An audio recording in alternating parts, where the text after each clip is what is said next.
রাসূল সাল্লাল্লাহু আলাইহি ওয়াসাল্লাম কোন একটা মজলিসে একজন আনসারী সাহাবীর ব্যাপারে ঘোষণা দিল, বলল এখন যে সাহাবী এসে বসবে সে সাহাবী জান্নাতি। আনসারী সাহাবী এসে বসলো, সবাই তো অবাক, আমাদের কারো ব্যাপারে বিশ্বনবী এই কথা বলল না, এই আনসারী সাহাবী জান্নাতি। আবার কয়েকদিন পরে আরেকটা মজলিসে বিশ্বনবী আবার ঘোষণা দিলেন, এই মুহূর্তে এমন একজন সাহাবী এসে এইখানে বসবে, এই সাহাবীটা জান্নাতি। সবাই খেয়াল করে দেখলো, আগের মজলিসে যেই লোকটাকে বিশ্বনবী জান্নাতি বলে ঘোষণা দিয়েছে, আজকেও ওই সাহাবী এসে ওই জায়গায় বসেছে। তৃতীয় দিন আবার বিশ্বনবী বললেন, এখন একজন সাহাবী এখানে এসে বসবে, সে জান্নাতি। সবাই খেয়াল করে দেখলো, ওই সাহাবীটাই আবার এসে বসেছে।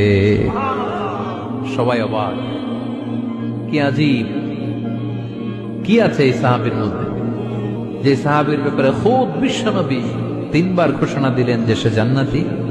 সবচেয়ে বেশি অবাক হয়েছিলেন সাইয়েদনা আব্দুল্লাহ ইবনে আমর ইবনে আল-আস। মনে মনে ভাবলেন, এটা তো চারটেখানে কোনো কথা না, বিশ্বনবীর অ্যানাউন্সমেন্ট।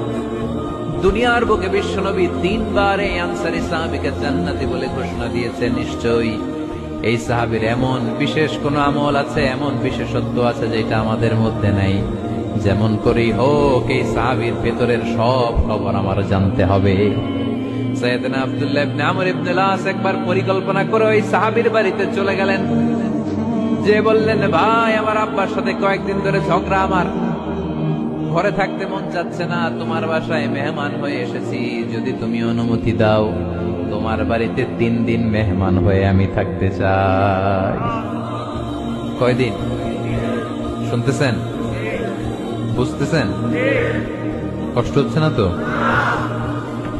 ওই আনসারী সাহাবী বলে, আহলান ওয়া সাহলান, খোশ আমদেদ, এ আমার সৌভাগ্য, আমার মেহমান হয়ে আপনি থাকবেন, আসেন আমার ঘরে থাকেন, এই ঘরে আমি থাকি, আর এই ঘরটা মেহমান হিসেবে আপনারে দিয়ে দিলাম, থাকেন।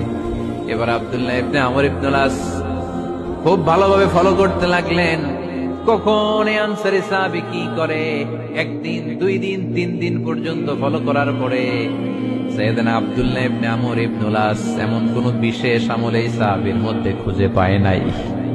3 দিন গভীরভাবে পর্যবেক্ষণ, অবজারভেশনের পরে বিশেষ কোন আমল ওনার চোখে পড়ে নাই।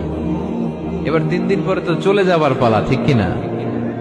এবার তিনি সোজা সাপটা আনসারী সাহাবীর কাছে যে ভিতরের কথা খুলে বলে ফেললেন, বললেন, ও ভাই, আসলে আমার বাবার সাথে এমন